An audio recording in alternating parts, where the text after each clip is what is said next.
Hello guys, you are seeing Prime News Australia, where we show you the latest and important news of Australia in the fastest and reliable way. So come, let's start by not delaying 25 big updates of the Australia, especially for you. Before proceeding in the video, comment by commenting from which state you are watching, and also like video so that YouTube can reach this video to more people of Australia. Prime Minister Anthony Albanese revealed new government powers to underwrite private fuel imports and boost national supplies amid disruptions from the Middle East conflict. He strongly criticized fuel hoarders, stating panic buying of jerry cans is not the Australian way. Petrol stations face surging demand, some rationing and price spikes. The measures aim to stabilize transport, farming, and household costs as the crisis deepens. National Cabinet is set to meet soon for coordinated action. U.S. President Donald Trump publicly stated Australia's support in the war on Iran was not great, surprising many. PM Anthony Albanese responded by emphasizing Australia's constructive diplomatic contributions. He noted the government was not consulted before key actions and has received no direct military aid requests. The comments come as Strait of Hormuz disruptions drive global oil prices higher, worsening Australia's fuel security challenges. Former severe tropical cyclone Narelle, now a tropical low, continues impacting Western Australia's northwest coast with heavy rain, strong winds, and damaging conditions. Areas including Exmouth and the Kimberley region report power outages, infrastructure damage, and flash flooding risks. The Bureau of Meteorology monitors the system as it moves south. Residents are urged to stay safe and prepare for ongoing severe weather effects throughout the day. Queensland authorities are exploring options to accelerate development of a vast oil reserve, reportedly the size of Singapore, to ease the national fuel crisis. The move could increase domestic supply and reduce reliance on disrupted international imports caused by the Iran conflict. Officials hope this will provide short-term relief for spiking petrol and diesel prices affecting households and businesses across Australia. The Australian men's soccer team opened the FIFA Series 2026 with a hard-fought 1-0 victory against Cameroon. A late goal by Boss in the 85th minute secured the win at the stadium. The Socceroos now prepare for their next match against Curaçao on Tuesday. Coach and players praised the team's resilience in this important preparation tournament ahead of future international campaigns. After 8 years of negotiations, Australia and the European Union have reached agreement on a landmark free trade deal. PM Anthony Albanese and European Commission President Ursula von der Leyen hailed the pact as a major boost for economic ties, trade, investment, and opportunities for Australian exporters. The deal covers goods, services, and strategic cooperation, marking a significant diplomatic and economic achievement.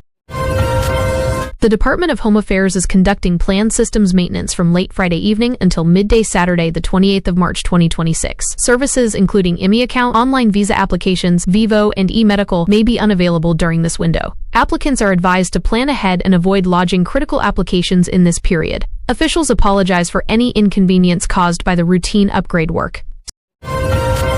Reports show Australians stockpiling jerry cans and fuel at hardware stores amid fears of shortages from the global oil crisis. Prime Minister Albanese urged calm, assuring national supplies are being managed. However, some petrol stations have introduced purchase limits as demand surges up to 25%. Experts warn unchecked hoarding could worsen regional shortages, particularly in rural and farming areas.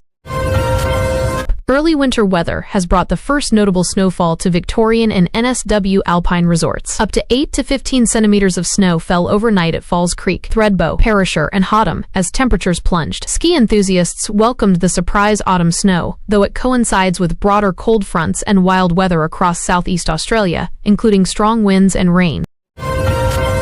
Political analysts suggest the deepening fuel crisis could damage Prime Minister Anthony Albanese's standing ahead of future elections. Rising prices and shortages linked to the Iran conflict are testing the government's response. Commentators discuss potential impacts on the upcoming budget, tax reform debates, and voter sentiment, especially following recent state election outcomes showing dissatisfaction with major parties.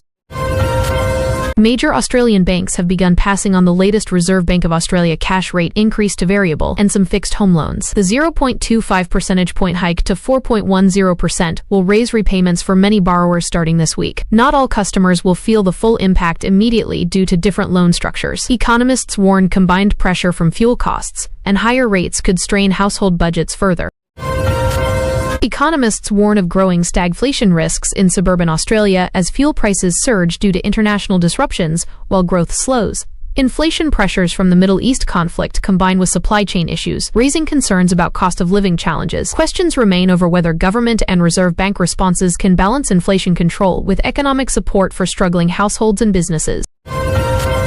Bureau of Meteorology has issued severe weather warnings for parts of eastern and western Australia. Heavy rain, damaging winds, large swells, and cold temperatures affect several regions. Southeast areas face chilly conditions, with possible record-low March temperatures in some cities. Authorities advise caution for travel, coastal activities, and flash flooding risks amid the unsettled autumn weather pattern.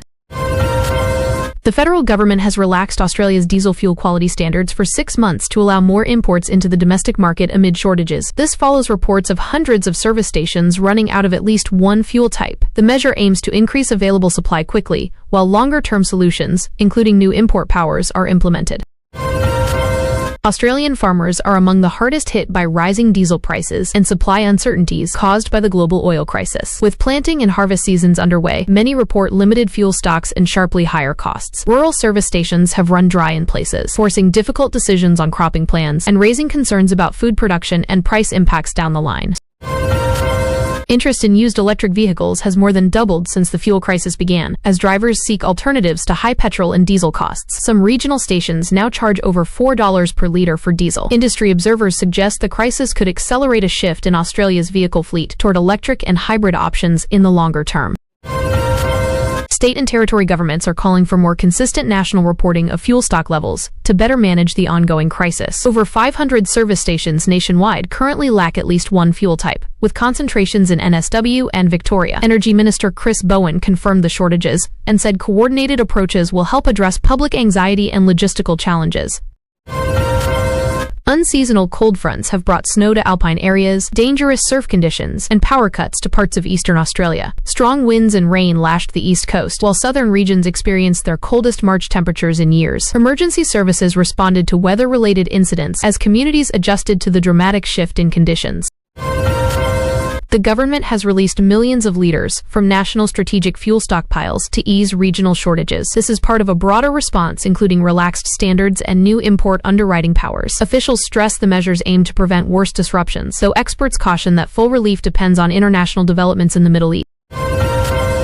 Recent South Australian state election outcomes, including gains from minor parties, are being analysed for their implications on federal politics. Cost of living pressures and dissatisfaction with major parties feature prominently. Commentators link voter sentiment to broader national issues such as the fuel crisis and potential tax or budget responses under the Albanese government. Reports indicate the federal government may consider a short-term cut to fuel excise as relief for motorists facing record prices. This would complement emergency import powers and stockpile releases. National cabinet discussions are expected to focus on immediate consumer support measures, while longer-term fuel security strategies are developed.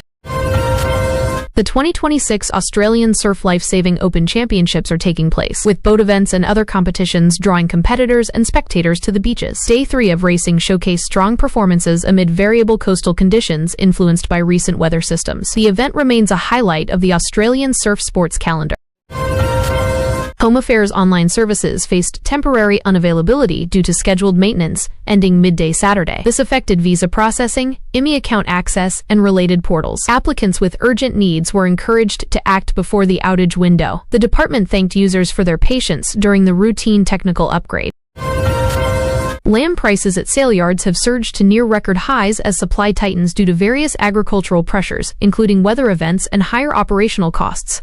This development affects both farmers and consumers, contributing to broader cost of living concerns amid the current economic challenges facing rural and metropolitan households alike. Discussions around policies to encourage higher birth rates are growing in Australia, reflecting global demographic concerns. Commentators link the topic to economic planning, workforce sustainability, and cost of living supports. While no specific new measures have been announced, the debate is entering mainstream political and policy conversations.